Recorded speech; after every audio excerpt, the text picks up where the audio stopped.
राजन ठाकुर अपने चैनल में आपका करता हूँ स्वागत और उम्मीद करता हूँ कि आपको अच्छा लगे। सर ये रिलेशन बिटवीन सेल्सियस फॉरेनहाइट और केल्विन में है आपका।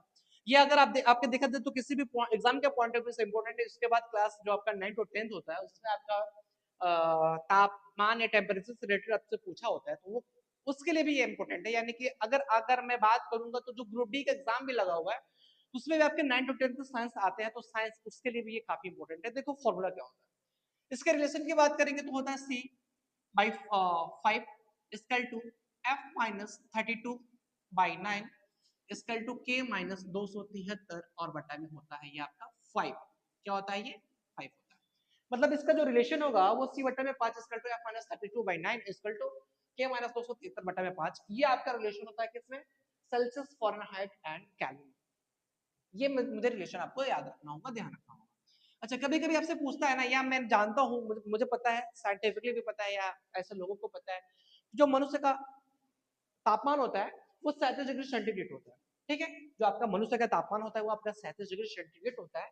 यानी कि 37 डिग्री सेंटीग्रेड को अगर हमको क्या करना है, फॉरेनहाइट में चेंज करना है, फॉरेनहाइट में चेंज करना है, तो हम देखेंगे कोई कोई लोग कहते हैं कि 98.6 होगा, कोई लोग कहते हैं कि 98.44 होगा।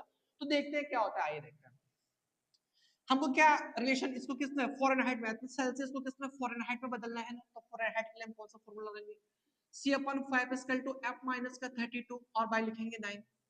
इसके बाद c की वैल्यू हम रखेंगे 37 और by 5 equal to f minus का 32 और बाई लिखेंगे यहाँ पे 9। क्रॉस मल्टीप्लाई कर दीजिए ना इसका इसमें और इसका इसमें कर दीजिए, तो 9 7 63 में तो क्या रही मिला 6 और 29 27 और 3 ये हो जाएगा आपका 33 इक्वल टू 5 f माइनस का हो जाएगा क्या 32, f माइनस का क्या होगा आपका 32। इसके बाद क्या करेंगे 333 इक्वल टू 5f और इसका मल्टीप्लाई करोगे तो हो जाएगा 160। कोई भी क्वांटिटीज अगर बराबर की इधर आती है तो वो इधर साइन जो होता है उसका साइन जो है चेंज हो जाता है। तो मैं इसको लिखूंगा 5f इक्वल टू 333 और प्लस 160। जब ऐड करेंगे हम लोग तो कितना होगा, ये हो जाएगा आपका 3, इसको इसमें ऐड करोगे तो कितना होगा, ये 6 3 9 और ये हो जाएगा आपका 493। यानी कि 5f की जो वैल्यू है वो 493 है। f बराबर मैं लिख सकता हूँ क्या 493 और बटा में 5। यहाँ पे कहीं भाग कर लीजिए, 493 में आप क्या कीजिए 5 का भाग कर दीजिए, 5 9 45 को 5 कैरी मिला आपका 4, इसको घटाइए 4 होगा और ये हो जाएगा 3। 8 5 40 होता है, 8 5 40 होता है, 40 कर लीजिए ये हो जाएगा 3, डेसिमल बढ़ाएंगे यहाँ पे 0 लगेगा, 5 6 30 होता है। यानी कि क्या आएगा ये 98.6। मतलब क्या हम ये बता सकते हैं ना हम ये बता सकते हैं कि अगर 37 डिग्री सेंटीग्रेड को फॉरेनहाइट में चेंज करना होगा तो वो 98.6 फॉरेनहाइट होगा। ठीक है, तो ये आपको ध्यान रखना होगा, ये हमको यहाँ से मिल रहा है।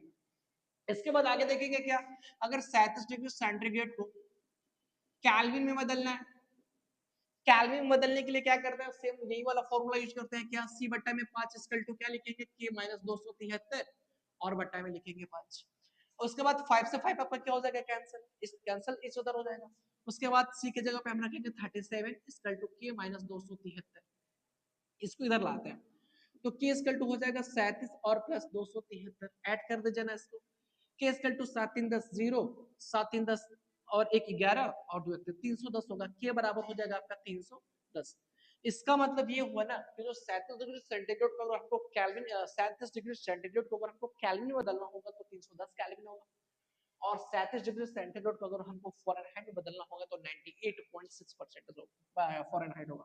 इसको आपको नोट डाउन करके रखना है। अगर आपको हमारा ये मेथड सही लगा तो हमारे चैनल को लाइक सब्सक्राइब जरूर करें और फॉलो जरूर करें।